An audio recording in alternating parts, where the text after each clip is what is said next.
जय हिंद साथियों, स्वागत है आप सभी का हमारे इस YouTube channel the achievers Avenue में। साथियों, आज हम उत्तर प्रदेश पुलिस दरोगा का जो एग्ज़ाम होने वाला है उसमें हमने देखा है कि कई बार मेंसुरेशन से क्वेश्चन आते हैं। तो काफ़ी सारे बच्चों का ये क्वेश्चन आ रहा था कि मेंसुरेशन के क्वेश्चन आप एक बार करा दीजिए, और मतलब मेंसुरेशन के बेसिक करा दीजिए, क्योंकि बच्चों ने जो है अरिथमेटिक तो कहीं ना कहीं से पढ़ रखा होता है। तो आज का हमारा जो लेक्चर होने वाला है वो यूपी पुलिस का जो एग्ज़ाम है उस पर ध्यान केंद्रित करके, उसको केंद्र में रख करके हमने जो है आज के हम लेक्चर में मेंसुरेशन के बेसिक देखेंगे, और उससे अगले शायद उससे अगले लेक्चर में हमारा अगर बचेगा तो 3D के बेसिक देखेंगे। और उसके बाद जो हमारा अगला लेक्चर आएगा उसमें हम जितने भी उत्तर प्रदेश पुलिस भर्ती बोर्ड ने जितने क्वेश्चन पूछे हैं मेंसुरेशन, वो सारे क्वेश्चन देखेंगे। तो आइए वीडियो की शुरुआत करते हैं। तो हमारी जो मेंसुरेशन होती है वो दो भागों में डिवाइडेड होती है, एक 2D और एक 3D। 2D मतलब कि 2 डायमेंशनल, 3D मतलब 3 डायमेंशनल। मतलब कि समझो, अगर कोई हमारी आकृति इस तरह से है, तो जो 2D हमारा होता है उसमें दो विमाएँ होती हैं। अभी के लिए आप ये समझो कि उसमें लंबाई होती है, उसमें लंबाई होती है और चौड़ाई होती है। ये हमने सिर्फ इनको नाम दे दिया, जरूरी नहीं कि हर बार ये हो। पर आप ये समझ सकते हो कि जैसे इस प्रकार की आकृति, जैसे हमारा पेपर होता है, पेज होता है, उसमें सिर्फ लंबाई होती है, चौड़ाई होती है। अगर हम उसकी जगह माचिस की डिब्बी सोच लें, माचिस की अगर हम डिब्बी सोच लें तो उसमें लंबाई भी होती है, चौड़ाई भी होती है, साथ में कुछ ऊंचाई भी होती है। ठीक है। तो जो ये जो माचिस की डिब्बी है, इस ये हमारी या फिर हमारा जो पासा है वो हमारा 3 डायमेंशनल हो जाएगा। क्यों? क्योंकि उसमें तीन हो गई, लंबाई, चौड़ाई और ऊंचाई, इस तरह से। तो 2D होता है जिसमें हम सिर्फ इस तरह की आकृतियों के बारे में चर्चा कर रहे होते हैं जिनमें सिर्फ दो ही विमाएँ होती हैं। और जो हमारा 3D होता है हम उसमें मतलब कि तीन विमाओं वाली आकृति की बात कर रहे होते हैं। ठीक है। तो अब शुरू करते हैं, चलो। तो सबसे पहले हमारा आता है त्रिभुज। त्रिभुज क्या है? इसमें साफ साफ नजर आ रहा है, जिसकी तीन भुजाएं होती हैं वो त्रिभुज होता है। मतलब कि तीन भुजाओं से घिरे हुए उसको त्रिभुज कहते हैं। अगर कोई आकृति हमारी ऐसी है तो ये त्रिभुज नहीं है। जब तक ये तीसरी भुजा यहाँ जाके मिलेगी नहीं तब तक ये त्रिभुज नहीं कहलाएगा। ठीक है। तो इसको हमने त्रिभुज मान लिया। तो इसकी ये वाली भुजा की लंबाई अगर हम ए मान लें और इस वाली भुजा की लंबाई बी मान लें, इसकी हम सी मान लें, तो त्रिभुज का जो परिमाप है, त्रिभुज का जो परिमाप है वो क्या होगा? तो आप कहोगे इस त्रिभुज का परिमाप होगा ए प्लस बी प्लस सी। मतलब परिमाप का मतलब, अगर हम यहाँ से, यहाँ पे मैंने ये पेन रखा है, यहाँ से हम चलना शुरू करें और ऐसे जाएं और फिर वापस आके यहीं पे आ जाएं, तो ये यहाँ से चल के हम यहीं पे वापस आने में जितनी हमने दूरी ट्रेवल की वही इसका परिमाप होता है। मतलब ये वाली भुजा प्लस ये वाली भुजा प्लस ये वाली भुजा, इन भुजाओं की जो लंबाई आएगी वो ही इसका क्या आ जाएगा? परिमाप आ जाएगा। ठीक है। तो ये इस तरह से होता है। ठीक है। तो जब ये बात समझ में आ गई तो अब हम परिमाप को इस तरह से, अब इसका अर्ध परिमाप भी होता है एक। अब परिमाप को कहते हैं पैरामीटर, PARAMETER, पैरामीटर। और ये होता है अर्ध परिमाप। अर्ध परिमाप क्या है? इसमें दो का भाग दे दो, आधा कर दो, अर्ध परिमाप हो जाएगा। इस अर्ध परिमाप को कहते हैं सेमी पेरीमीटर।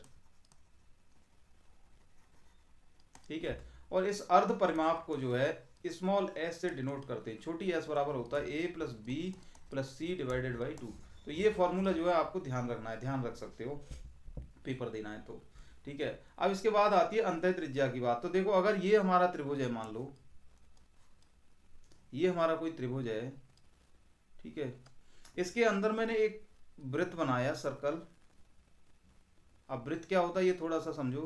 जैसे हमारी क्या नाम है, ये होता है रिंग होती है जिस शेप की, या चूड़ी होती है जिस शेप की, वो शेप को कहते हैं वृत्त। या साइकिल का टायर जो होता है, पहिया, वो वाली जो शेप होती है उसको कहते हैं हम वृत्त। ठीक है।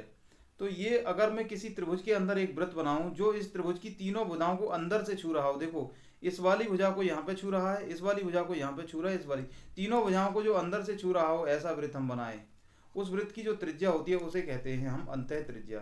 तो यहाँ से हमें मिल जाएगी क्या? अंतः त्रिज्या। तो अंतः त्रिज्या निकालने का एक सूत्र होता है हमारे पास, क्षेत्रफल बट्टे सेमी पेरीमीटर। मतलब कि अंतः त्रिज्या को हम छोटी आर से डिनोट करते हैं। तो स्मॉल आर इक्वल टू होता है area divided by semi perimeter. Semi perimeter बोले तो अर्ध परिमाप। तो ये वाला सूत्र भी आपको ध्यान रखना है। ठीक है। तो अभी तक हमारे पास तीन हो गए, पहला परिमाप, दूसरा अर्ध परिमाप, तीसरा अंतः त्रिज्या। अब चौथा आता है परित्रिज्या।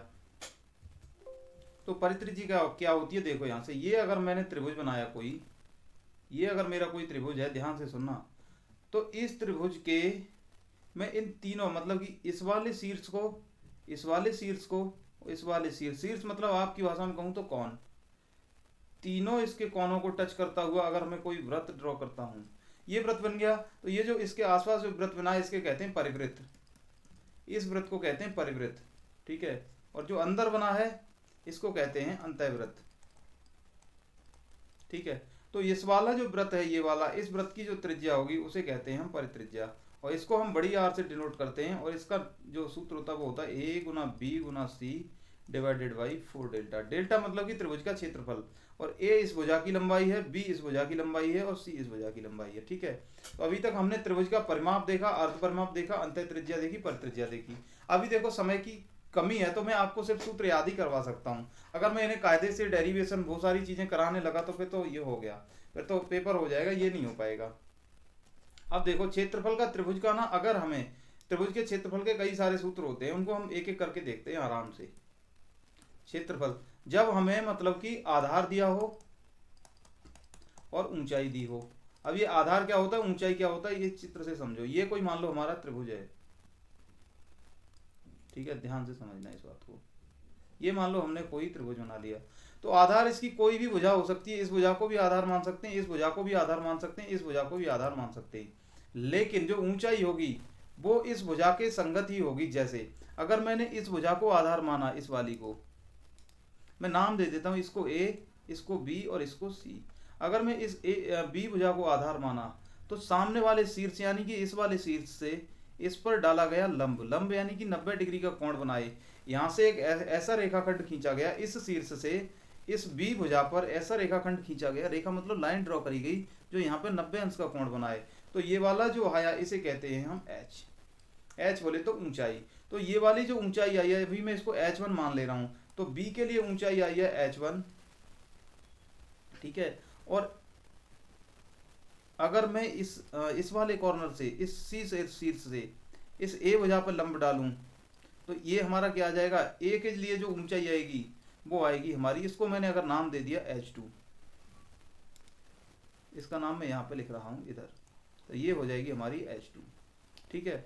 अगर मैंने इस वाले शीर्ष से यहाँ पे कोई वो लंब ड्रॉ कर दिया ऐसे, तो ये वाला जो है लंब, इसको कहेंगे H3, ठीक है। तो अब ध्यान से समझो, H1 भी ऊंचाई है, H2 भी ऊंचाई है, H3 भी हाइट है, मतलब कि ये तीनों ऊंचाई है। लेकिन ये H1 ऊंचाई है ये सिर्फ B के लिए काम करेगी, और ये जो H2 ऊंचाई है ये A के लिए काम करेगी, और ये जो H3 है वो C के लिए काम करेगी। तो त्रिभुज का क्षेत्रफल होता है 1/2 आधार गुणा ऊंचाई, आधार गुणा ऊंचाई। तो इसको हम कैसे निकाल सकते हैं, अगर हम इन दोनों से निकालेंगे तो आ जाएगा 1/2 BH, इन दोनों से निकालेंगे तो आ जाएगा 1/2 BH1 होगा, 1/2 AH2 हो जाएगा, और यहाँ से 1/2 CH3 हो जाएगा, ठीक है। तो ये बात आपको समझ में आ गई। इसका एरिया, इसका एरिया और इसका एरिया, इन तीनों का एरिया जो है बराबर होगा।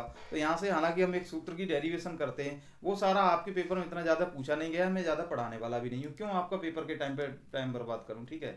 तो एक तो ये होता है क्षेत्रफल का सूत्र। दूसरा, अगर हमारे पास देखो क्षेत्रफल निकालने का, पहला ये हो गया। दूसरा, अगर हमारे पास अंतः त्रिज्या दी हो,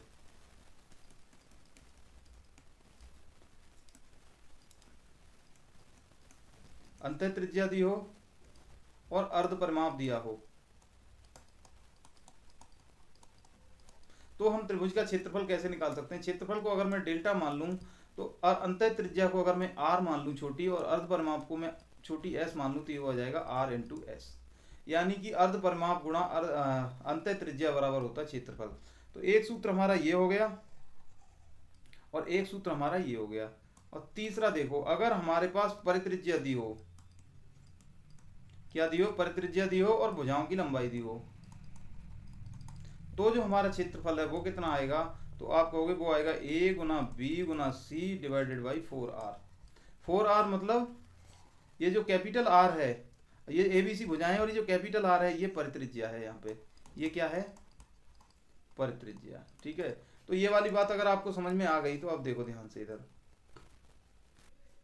इसके बाद आता है हेरोन का सूत्र, ठीक है। तो मान लो अगर हमारे पास कोई त्रिभुज दिया है ये इस तरीके से, जिसकी A भुजा दी है, B भुजा दी है और C भुजा दी है, इसके अलावा न तो उसकी ऊंचाई दी है ये, ना उसकी अंतः त्रिज्या दी है और ना ही उसकी परित्रिज्या दी है। तो हम उसको कैसे करेंगे, देखो उसका हम क्षेत्रफल निकालने के लिए सबसे पहले उसका एस निकाल लेते हैं। एस माने अधपरिमाप, तो वो होता है A plus B plus C divided by 2। ठीक है, जब ये निकल के आ गया तो यहाँ से त्रिभुज का क्षेत्रफल का सूत्र होता है S square root of S, S minus A, S minus V, S minus C. सबने लगभग पढ़ा ही होगा, नहीं पढ़ा है तो अपना यहाँ से अपना ध्यान रखना है इसको। ठीक है, तो ये वैल्यू आप रख दोगे तो ये इसको जब सॉल्व करोगे तो त्रिभुज का क्षेत्रफल निकल के आ जाएगा।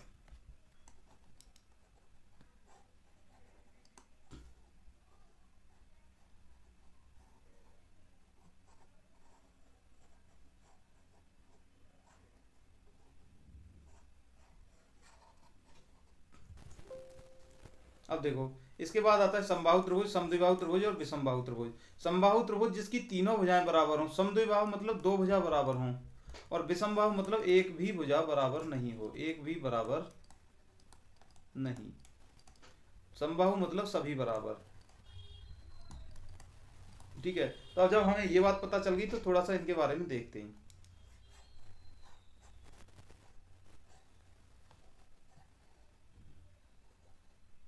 अब जो हमारा समबाहु त्रिभुज होता है वो इस तरीके से होता है, देखो इसकी तीनों भुजा, ये भुजा, ये भुजा और ये भुजा, ये तीनों भुजा बराबर होती हैं, और तीनों जो अंतर कोण होते हैं, अंदर वाले जो कोण होते हैं वो 60-60 अंश के होते हैं। ठीक है, तो ये चीज होती है हमारा समबाहु त्रिभुज। ठीक है, इस तरह से।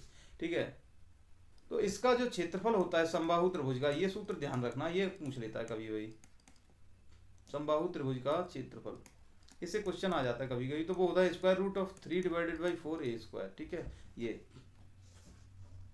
और इसकी जो ऊंचाई होती है, ऊंचाई मतलब कि इस वाले शीर्ष से अगर मैं यहाँ पे लंब डालूंगा तो वो क्या आएगा, तो वो होती है square root of 3 divided by 2a।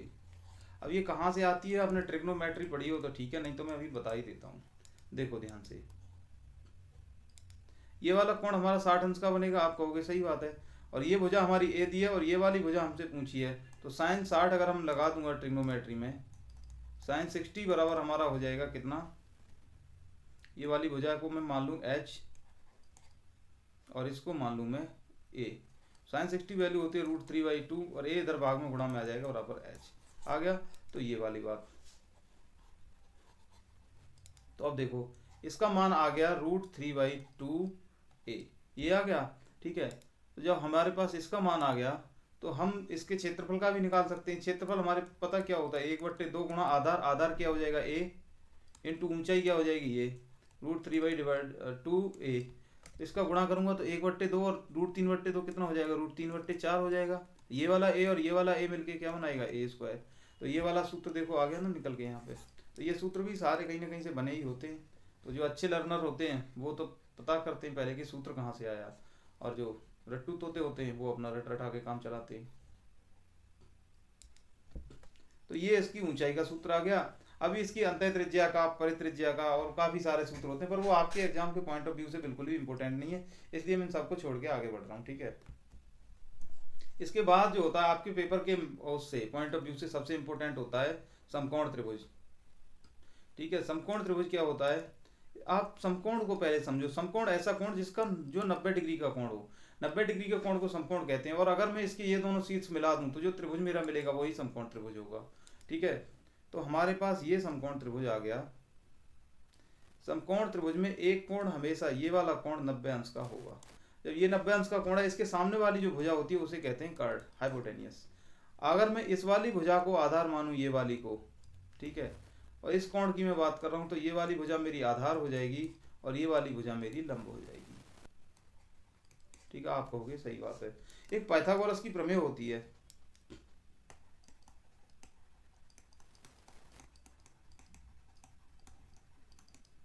Pythagoras प्रमेय कहती है कि जो समकोण त्रिभुज की सबसे बड़ी भुजा यानी कि कर्ड का स्क्वायर जो है वो बराबर होगा आधार के स्क्वायर प्लस लंब के स्क्वायर। ठीक है, तो इसको आप याद ही, मतलब सबको याद ही होती है, नहीं है तो आप इसको याद रख के चल सकते हो। जैसे अब ये दिया है 3, 4, 5, ये पाइथागोरियन ट्रिपलेट है। मतलब कि अगर कोई त्रिभुज ऐसा होगा जिसकी ये भुजाएं दी हैं तो वो 100% समकोण त्रिभुज होगा। क्यों? क्योंकि समकोण त्रिभुज हमारा पाइथागोरस प्रमेय को फॉलो करता है, और पाइथागोरस प्रमेय होती है ये। तो अगर मैं 3 का स्क्वायर करूँ 9 मिल जाएगा, 4 का स्क्वायर करूँ 16 मिल जाएगा, बराबर 5 का स्क्वायर करूँ 25 मिल जाएगा, तो इधर भी 25 हो गया, इधर भी 25 हो गया, मतलब पाइथागोरस की प्रमेय फॉलो हो रही है। तो अगर ध्यान से आप देखना, आपको कोई त्रिभुज मिले जिसकी भुजाएं आपको इस तरह से मिल रही है, 3 4 5 मिल रही है, 5 12 13 मिल रही है, 8 15 17 मिल रही है, 7 24 25 मिल रही है, 9 40 41 20 21 29 मिल रही है, 12 35 37 11 60 61 मिल रही है, तो वो जो आपका त्रिभुज होगा वो हमेशा समकोण त्रिभुज ही होगा। अब या फिर जैसे 3 4 5 है, अब मैं 3 4 5 में तीनों में 2 का गुणा कर दूं तो क्या हो जाएगा, 6 8 10। तो अब अगर ये पाइथागोरियन त्रिक है तो ये भी पाइथागोरियन त्रिक होगा। अगर मैं 3 4 5 में 3 का गुणा कर दूं तो कितना हो जाएगा, 9 12 15। तो ये भी हमारा पाइथागोरियन ट्रिपलेट होगा। ठीक है, तो इस चीज को आप ध्यान में रख के जा सकते हो। बेसिक ये इन्हें याद जरूर कर लेना पाइथागोरियन ट्रिपलेट्स को। कई बार ये पेपर में हमें एज इट इज क्वेश्चन में नजर आ जाती हैं, आपके पेपर में कई बार ये पूछी, तो इन्हें याद करके जाना सबको। ठीक है, तो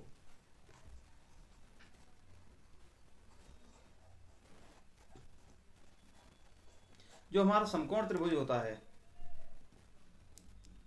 जो समकोण त्रिभुज होता है उसका क्षेत्रफल का सूत्र होता है एक, वो होता है 1/2 आधार इंटू लंब। क्योंकि ये जो लंब है यही इसकी ऊंचाई होती है, यही तो 90 डिग्री का कोण बना रहा है, तो इसका क्षेत्रफल होता है 1/2 आधार इंटू लंब। ठीक है,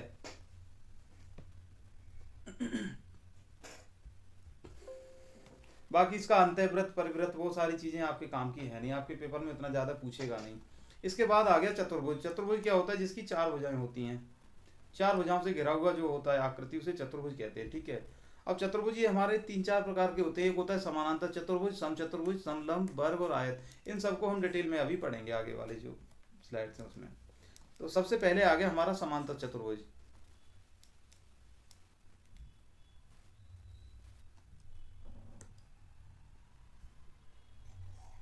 समांतर चतुर्भुज, समानांतर चतुर्भुज का मतलब क्या होता है, जैसे कि समानांतर, पहले ये सीखो कि समांतर भुजाएं क्या होती हैं। अगर मैंने दो रेखाएं ये खींच दी और इन दोनों रेखाओं के बीच का अंतर यहाँ पे मान लो 5 मीटर है और यहाँ पे भी फिर 5 ही मीटर होगा, फिर किसी भी बिंदु पर अगर हम निकालेंगे इनके बीच का डिफरेंस तो बराबर ही आएगा। ठीक है, इस प्रकार की जो भुजाएं हैं, तो ये वाली भुजा जो है और ये वाली जो भुजा है, इन दोनों भुजाओं को कहते हैं समांतर भुजाएं। तो जब समांतर भुजाएं हमें पता चल गई तो समांतर चतुर्भुज भी पता चल जाएगा। देखो, अगर ये वाली जो भुजा है मेरी, इस भुजा के समांतर ये वाली भुजा अगर मुझे मिल गई, तो ये भुजा ए है और ये मान लो बी है, तो मैं यहाँ से लिख सकता हूँ ए इज पैरेलल टू बी।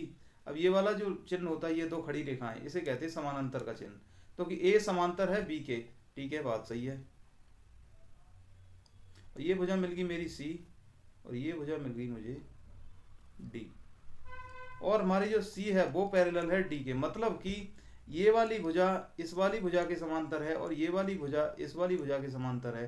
तो इस प्रकार के चतुर्भुज को कहते हैं हम समांतर चतुर्भुज। इस प्रकार के चतुर्भुज को क्या कहते हैं, समांतर चतुर्भुज। ठीक है, इसके बारे में होती तो काफ़ी चीज़ें, लेकिन आपके पेपर में ना तो कभी पूछा गया है, तो फिर मैं भी कोशिश कर रहा हूँ कि उन सब चीज़ों पे ज़्यादा जाऊँ ना। तो इसका क्षेत्रफल निकालने के लिए या तो देखो ये वाली भुजा ले लो और ये वाली भुजा ले लो, ये दोनों भुजाएं होंगी तो बराबर ही, क्योंकि ये और ये समानांतर हैं।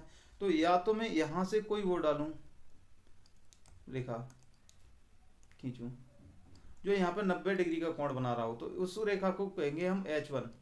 उसको क्या कहेंगे, H1, वो भी ऊंचाई हो जाएगी। या फिर मैं यहाँ से कोई रेखा इस तरह से खींचूं जो यहाँ पे 90 डिग्री का कोण बना रही हो, उस रेखा को मान लो हम दूसरी ऊंचाई कहेंगे H2। तो इसका क्षेत्रफल बराबर होता है आधार गुणा ऊंचाई। अब इस केस में, इस भुजा के केस में ऊंचाई क्या है, आधार है b और ऊंचाई है H1। और इस वाली भुजा के केस में क्या है, आधार है d और ऊंचाई है H2। ठीक है, तो ये इसके क्षेत्रफल का सूत्र, बस इतना ही ध्यान रख लेना इसके बारे में। सम चतुर्भुज क्या होता है, ऐसा समानांतर चतुर्भुज जिसकी चारों भुजाएं जो है बराबर होती, बस इसके बारे में इतना ही सीखो। ना तो कोई क्वेश्चन आज तक आया है इसके बारे में। ठीक है, तो ज्यादा मैं नहीं चाहता कि आपको ज्यादा उसमें फंसाऊं। दूसरा होता है हमारा समलंब, इसे इंग्लिश में कहते हैं ट्रेपीजियम। ठीक है, अब ये ट्रेपीजियम क्या होता है, इसकी दो भुजाएं तो समांतर होती हैं और दो भुजाएं समांतर नहीं होती हैं, इस तरह से। तो ये वाली ए भुजा है और ये जो बी भुजा है, ए समानांतर है बी के, लेकिन सी समांतर नहीं है डी के। ठीक है, ये चिन्ह कोई होता नहीं है गणित में, सी और डी समांतर नहीं है। ठीक है, तो इस प्रकार का जो हमारा चतुर्भुज बनता है उसे हम कहते हैं ट्रेपीजियम। ठीक है, तो इसका क्षेत्रफल का सूत्र होता है, देखो अगर मैं यहाँ से यहाँ पे ए वाला बोलूँ तो ये एच आ जाएगा ऊंचाई, और ये जो सी है, सी और एच इस केस में बराबर हो जाएंगे क्योंकि यहाँ पे भी 90 डिग्री का कोण बन रहा है। ठीक है, तो इसका क्षेत्रफल निकालने के लिए क्या करेंगे, ये जो ए है और ये जो बी है, इन दोनों का योग, A plus B divided by 2 into H, ये इसके क्षेत्रफल का सूत्र होता है। इसके बारे में बस इतना ही ध्यान रख लेना, इससे ज़्यादा की जरूरत नहीं है। आपके पेपर में जो दाब दाब के क्वेश्चन पूछे वो हैं वर्ग और आयत से, तो वर्ग और आयत के बारे में जानते हैं। इस वर्ग का आयत का परिमाप क्या होता है, क्षेत्रफल क्या होता है, विकर्ण क्या होता है। देखो पहले जानते हैं वर्ग क्या होता है और आयत क्या होता है। वर्ग एक ऐसा चतुर्भुज होता है जिसकी चारों भुजाएं बराबर होती हैं, जिसकी चारों भुजाएं बराबर होती हैं तथा प्रत्येक अंतःकोण 90 डिग्री का होता है। सारे अंतःकोण बराबर होते हैं और सारी भुजाएं, यानी कि ये भुजा भी ए लंबाई की, ये भी ए, ये भी ए और ये भी ए। ठीक है, अब जो वर्ग होता है उससे ही मिलता जुलता होता है हमारा रोम्बस। रोम्बस बोले तो समचतुर्भुज, जो हमने पहले देखा था अभी इससे पीछे, समचतुर्भुज, इसकी भी चारों भुजाएं बराबर होती हैं, लेकिन ये जो एंगल है ये 90 डिग्री का नहीं होता। तो वर्ग में और समचतुर्भुज में, यानी कि हमारे स्क्वायर में रोम्बस में यही डिफरेंस होता है कि इसके जो अंतःकोण होते हैं वो 90 डिग्री के होते हैं, रोम्बस के अंतःकोण 90 डिग्री के नहीं होते। ठीक है, अब आते हैं आयत पर। तो आयत में वर्ग में कुछ फर्क, खास फर्क नहीं होता, बस थोड़ा सा फर्क होता है। जहां वर्ग की चारों भुजाएं बराबर होती हैं, आयत की सिर्फ आमने सामने की भुजाएं बराबर होती हैं। आयत की सिर्फ आमने सामने की, यानी कि ये ए है ये बी है, तो ए और बी बराबर होंगे, और ये जो सी है और ये जो डी है, सी और डी बराबर होंगे, और इसका प्रत्येक अंतःकोण, ये भी 90, ये भी 90, ये भी 90, ये भी 90, सारे 90 अंश के होंगे हमारे। तो ये वर्ग में और आयत में अंतर होता है। अब इसकी थोड़ी सी प्रॉपर्टीज के बारे में जानते हैं।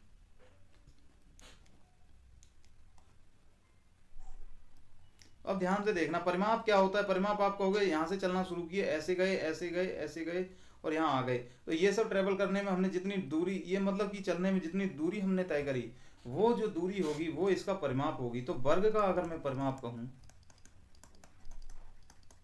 तो आप कहोगे ये आ जाएगा a plus A plus A plus A, तो ये आ जाएगा 4a। ठीक है, और वर्ग का मैं आपसे क्षेत्रफल पूछूं तो आप कहोगे कि ये वाली जो भुजा है,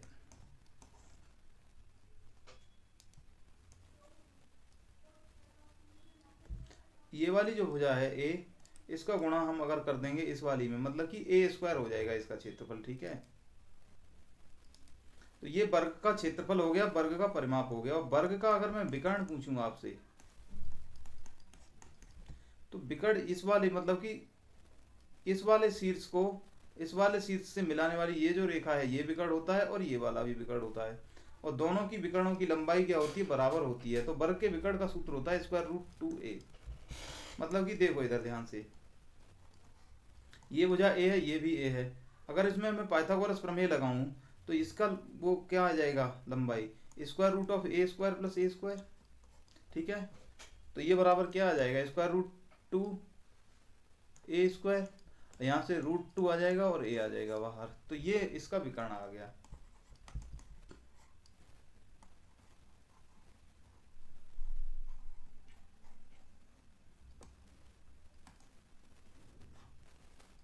अब ध्यान से देखना, मैं यहाँ पे लिखूं तो इसका एक विकर्ण कितना है, रूट 2a, और दूसरा भी कितना हो जाएगा, वो भी रूट 2a हो जाएगा। तो यहाँ से मैं अगर लिखूं विकर्णों का गुणनफल,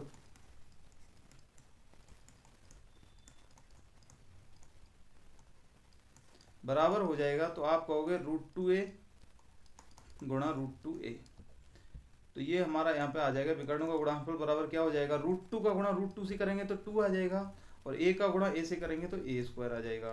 ठीक है, तो यहाँ पे मैं लिख सकता हूँ ये जो a स्क्वायर है हमारा, ये क्या है, आप कहोगे ये वर्ग का क्षेत्रफल है, तो a स्क्वायर की जगह वर्ग का क्षेत्रफल लिख दूँ तो यहाँ पे आ जाएगा विकर्णों का गुणनफल बराबर 2 गुणा वर्ग का क्षेत्रफल। अब ये जो वर्ग का क्षेत्रफल है ये इधर किस में है, सॉरी ये जो 2 है ये इधर गुणा में इधर ले जाएंगे तो भाग में आ जाएगा। तो इसको मैं ऐसे लिख सकता हूं, वर्ग का क्षेत्रफल, वर्ग का क्षेत्रफल बराबर विकर्णों का गुणनफल बट्टे 2। ठीक है, तो एक ये वाला फॉर्मूला आप लोग याद में रख लेना। ठीक है, तो अभी 1 2 3 और ये 4 हो गए आपके, ये वर्ग से रिलेटेड है। आपके मोस्टली क्वेश्चन इनसे ही बन जाएंगे, वर्ग से रिलेटेड आएंगे तो। ठीक है, और आयत से देखो,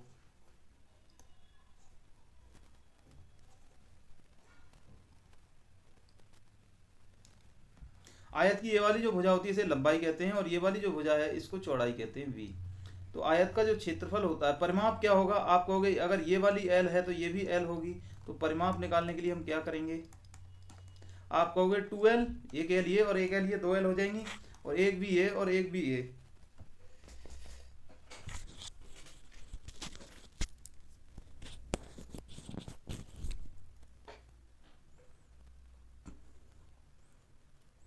तो 2l प्लस ये क्या हो जाएगा 2b। ठीक है, तो परिमाप बराबर, अगर मैं यहाँ से 2 कॉमन ले लूँ तो क्या आ जाएगा l प्लस बी, ये परिमाप हो जाएगा।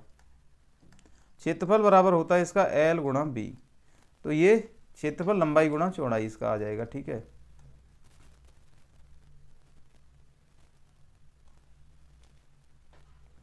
अब इसका विकर्ण अगर हम निकालेंगे ये, तो यहाँ से अगर मैं पाइथागोरस प्रमेय लगाऊंगा तो ये देखो b है और ये l है, और इसको मान लो लंबाई कुछ भी, इस विकर्ण को मान लो आप h। ठीक है, तो ये क्या हो जाएगा, अगर इसमें मैं पाइथागोरस प्रमेय लगाऊं तो ये क्या हो जाएगा, देखो यहाँ से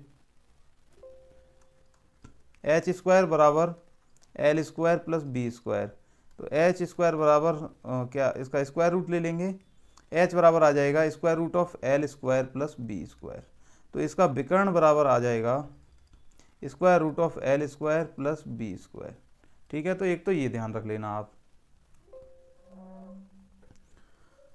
अब जो आपके पेपर में क्वेश्चन आते हैं वो आते हैं कि जब आयत के अंदर कोई रास्ता बना हो, या तो इस तरह से रास्ता बना होगा, या इस तरह से रास्ता बना होगा, या इस तरह से रास्ता बना होगा। इस टाइप के क्वेश्चन खूब आते हैं, तो एक एक करके देखते हैं।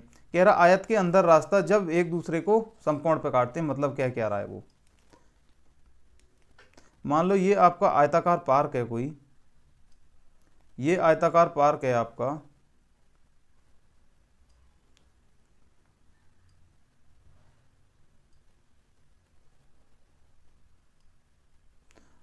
और इसमें ये 2 रास्ता जो मैंने बना दी, ये वाली, ये 2 रास्ता हैं इस तरह से। ठीक है, तो ये वाली जो रास्ता है इस वाली रास्ता को काट रही है किस पर, तो आप कहोगे इस रास्ता को काट रही है ये समकोण पर। तो अगर पार्क में इस तरह की रास्ता दी है तो उस पार्क में रास्ता का क्षेत्रफल क्या होगा और रास्ता का परिमाप क्या होगा वो निकालते हैं। तो अगर इस आयत की लंबाई l है और इसकी चौड़ाई b है, और ये जो रास्ता है इसकी चौड़ाई अगर x दी है हमें, चौड़ाई मतलब कि ये यहाँ से लेके यहाँ ये वाली, ये अगर x दी है, तो इसका देखो क्षेत्रफल क्या होगा, इसका क्षेत्रफल क्या होगा, आप ध्यान से देखना। अगर हम सिर्फ इतने वाले का क्षेत्रफल निकालें, इसका सिर्फ इस वाले का,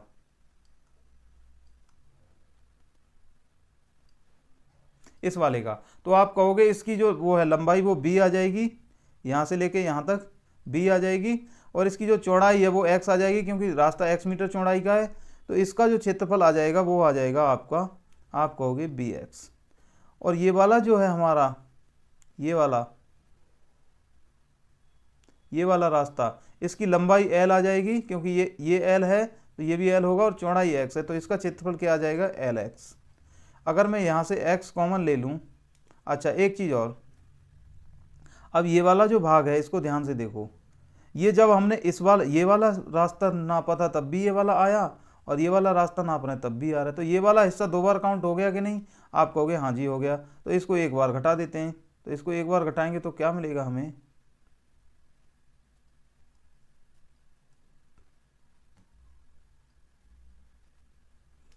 तो ये इसकी ये वाली भुजा होगी x, यहाँ से लेके यहाँ तक ये x हो जाएगी और ये भी x हो जाएगी, तो ये एक प्रकार का वर्ग मिल जाएगा। तो इसका क्षेत्रफल क्या हो जाएगा, एक्स स्क्वायर। तो इस एक्स स्क्वायर को इसमें से घटा दो। अब इन तीनों में से अगर मैं x कॉमन ले लूँगा तो क्या मिलेगा, b plus L minus X. तो इसे चाहे आप ऐसे लिख लो, चाहे आप इसको ऐसे लिख लो, x into L plus B minus X. तो ये और ये बात तो एक ही है, ठीक है। तो दोनों में से आप कोई सा लिख सकते हो, दोनों क्षेत्रफल के ही हैं। तो ये रास्ते का क्षेत्रफल आया है, किसका, रास्ते का क्षेत्रफल, ठीक है। अब अगर दूसरी बात आती है, रास्ते का परिमाप क्या होगा इसका, रास्ते का परिमाप क्या होगा, तो ध्यान से देखना इसको।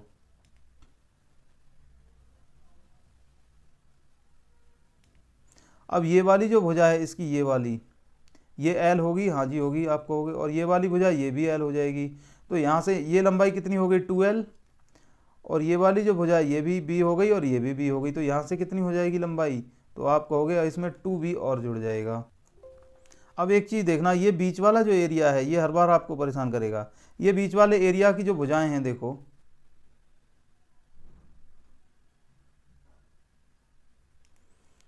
ये जब हमने ये ऐसे नापा तब भी नप गई, ठीक है।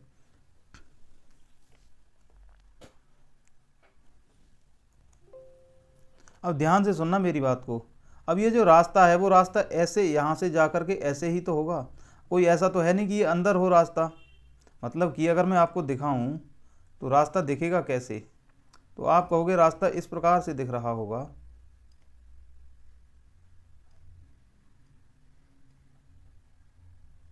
इस तरह से रास्ता दिखाई दे रहा होगा।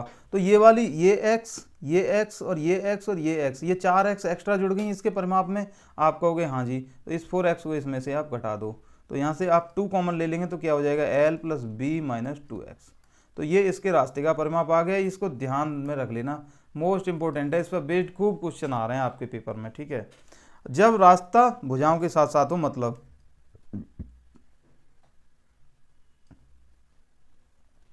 ये मान लो आपका आयत है, ठीक है, और इसके बाहर हमने ये रास्ता बनाया है। एक तो ये केस हो सकता है, तो ये वाला जो एरिया है ये भी तो रास्ता हुआ। आप कहोगे हाँ जी हुआ, बिल्कुल हुआ।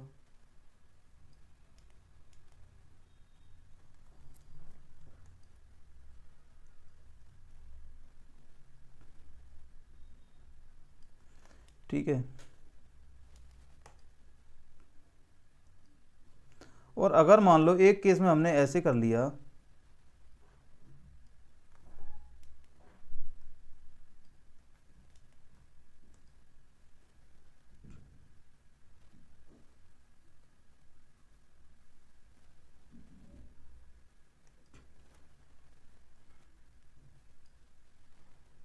अंदर इस तरह से हमने बना लिया रास्ता ये वाला, तो ये भी रास्ता हुआ। तो ये 2 केस हो गए, दोनों केसों को हम अलग अलग देखते हैं, ठीक है। तो अभी मैंने सिर्फ आपको दिखाया कि रास्ता कौन सा कहाँ पे बन रहा होगा। अब देखो, ये मान लो हमारा आयत है, आयताकार पार्क है, ठीक है। इसके अंदर ये जो है इस तरीके से उसने रास्ता हमें बनाया हुआ है, ठीक है। तो इसका क्षेत्रफल क्या होगा ये ध्यान से देखना। तो इसका क्षेत्रफल निकालने के लिए मैं क्या करता हूं, अभी इसको ऐसे मिला देता हूं, मिला दिया, और यहाँ पे इसको ऐसे मिला देता हूं। तो आप ध्यान से देखना, मुझे एक आयत, दूसरा आयत, तीसरा आयत और चौथा आयत, 4 आयत मिल गए मुझे। आप कहोगे हाँ जी सही बात है। तो अगर मैं इनका चारों आयतों का क्षेत्रफल निकाल पाऊँ तो मेरा आंसर आ जाएगा।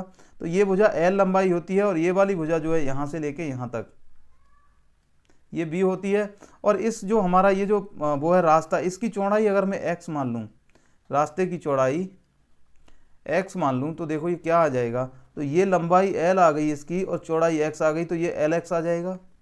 और जब ये ऊपर वाला एल एक्स है ये वाला, तो ये वाला भी एल एक्स होगा, क्यों, इसकी भी लंबाई एल है और वो चौड़ाई भी एक्स है, तो ये ट्वाइस एल एक्स हो जाएगा। आप कहोगे हाँ जी सही बात है। अब इसको जब मैं निकालूंगा इस वाले को, तो ध्यान से देखना, इसकी जो लंबाई है वो इतनी रही सिर्फ यहाँ से यहाँ तक, बाकी लंबाई तो ऊपर वाले में काम आ गई। तो इसकी जो लंबाई आएगी वो कितनी आएगी, तो आप कहोगे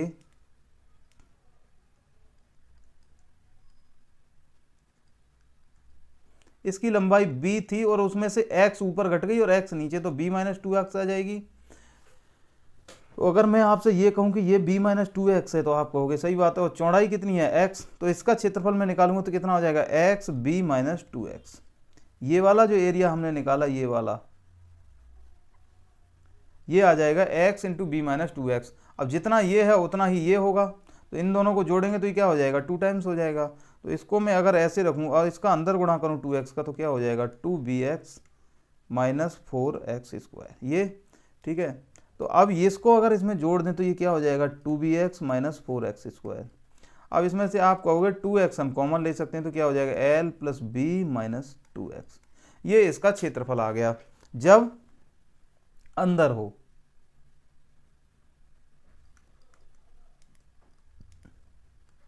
जब रास्ता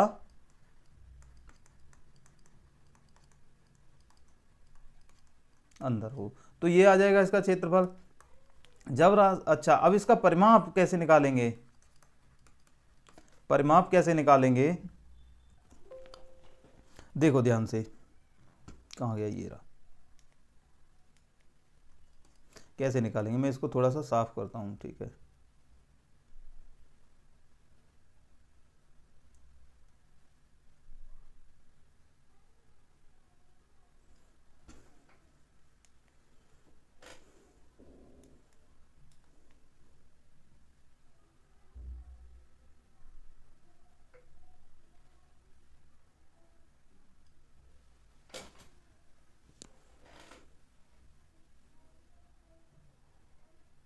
ठीक है, परिमाप निकालने के लिए क्या करेंगे, देखो अब ये वाला जो L है ये भी रास्ते के परिमाप में आएगा और ये नीचे वाला L ये भी, तो 2L तो ये हो गया प्लस ये वाला भी और ये वाला भी, ये दोनों आएंगे तो 2B ये हो गया 2B प्लस।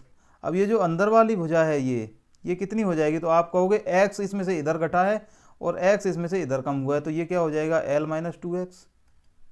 अब L माइनस टू एक्स ये है तो L माइनस टू एक्स ये होगा, तो ये कितना हो जाएगा twice L minus two x. आप कहोगे सही बात है। अच्छा, ये वाली जो भुजा है ये कितनी होगी, b माइनस टू एक्स होगी, क्योंकि x इधर से काट दिया और x इधर से काट दिया। तो अगर ये वाली b माइनस टू एक्स है तो ये भी b माइनस टू एक्स होगी, तो इन दोनों को जोड़ेंगे तो कितना आ जाएगा twice b minus two x, ये आ जाएगी। अब इसको कैलकुलेट करते हैं तो क्या हो जाएगा 2l प्लस 2b प्लस, अगर दो का अंदर गुणा करूँगा तो 2l minus 4x plus 2b minus 4x। ये 2l और ये 2l जुड़ेंगे तो कितना हो जाएगा 4l प्लस ये वाला 2b और ये वाला 2b कितना हो जाएगा 4b, ठीक है, माइनस के ये 4x और ये 4x कितना हो जाएगा 8x। और यहाँ से मैं 4 कॉमन ले लूँ तो अंदर क्या बचेगा l plus B minus 2x। तो जब रास्ता अंदर हो, जब रास्ता अंदर से हो और जो है भुजाओं के साथ साथ हो इस तरीके से, तो क्षेत्रफल का सूत्र ये आ जाता है और परिमाप का सूत्र ये आ जाता है। तो आपको इसको जो है इस तरह से आप ध्यान में रख सकते हैं। क्या मतलब, इसको तो ध्यान में रख के ही जाना, बाकी भूल जाओ चलेगा, लेकिन ये भूल जाओ तो नहीं चलेगा, पेपर में आएगा ही। अच्छा, जब रास्ता बाहर से हो, रास्ता बाहर हो तो क्या होता है, कुछ नहीं, ये जो माइनस है ये प्लस हो जाता है उसमें, तो क्षेत्रफल बराबर क्या होगा 2x ब्रैकेट में l plus B plus 2x। चाहे तो डेरिवेशन हम उसकी भी कर सकते हैं, लेकिन ज़रूरत क्या है, जब हमें शॉर्टकट पता ही है तो ठीक है। और उसका जो है परिमाप वो कितना आ जाएगा, तो वो आ जाएगा, इसमें ये 2x माइनस का है यहाँ पे, उसमें प्लस का हो जाएगा, बस इतना ही चेंज होता है। तो वो आ जाएगा 4 ब्रैकेट में l प्लस बी प्लस के 2x। तो 2 सूत्र ये और 2 सूत्र ये 4 सूत्र यहाँ से आप याद करके जा सकते हो, ठीक है।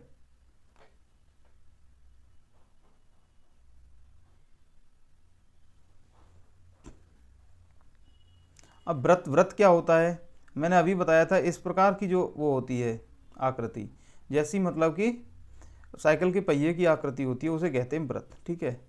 तो वृत्त में 2-3 चीज़ें होती हैं। इसका ये जो बीच वाला बिल्कुल बीचाबात में बिंदु होता है, इसे कहते हैं वृत्त का केंद्र। ये बिल्कुल बीचाबात में जो बिंदु है इसे कहते हैं केंद्र। और ये जो बाहर इस तरह से ये वक्र रेखा जो खींची हुई है इस तरीके से, ये इसे कहते हैं हम परिधि। इसे क्या कहते हैं? परिधि। तो ये हो गया केंद्र और ये हो गई परिधि। ठीक है। अब ये जो केंद्र है, इस केंद्र से लेके परिधि तक की दूरी हम कहीं पे भी मांगे, चाहे यहाँ माप लें, यहाँ पे माप लें, यहाँ पे, हर जगह बराबर ही आएगी। तो केंद्र से परिधि तक की जो दूरी होती है उसे कहते हैं त्रिज्या। उसे क्या कहते हैं? त्रिज्या। और छोटी आर से इसे डिनोट करते हैं। ठीक है। जब हमें ये बात पता चल गई तो परिधि का सूत्र होता है, वृत्त की परिधि बराबर होता है, इसे पी पैरामीटर से शो करते हैं, तो ये हो जाएगा हमारा 2 पाई आर। ठीक है। और इसके क्षेत्रफल का सूत्र होता है पाई आर स्क्वायर। इसको आप लोग ध्यान में रख के जाना। ठीक है। और भी बहुत चीज़ें होती हैं पर आपके पेपर में इससे ज़्यादा पूछा नहीं गया है। अब एक चीज़ होती है, ध्यान से देखो, ये आपका मान लो सेंटर है और यहाँ से ये एक त्रिज्या है और दूसरी त्रिज्या ये है। ठीक है। तो इस वाले एरिया को अगर हम काट के अलग निकाल लें,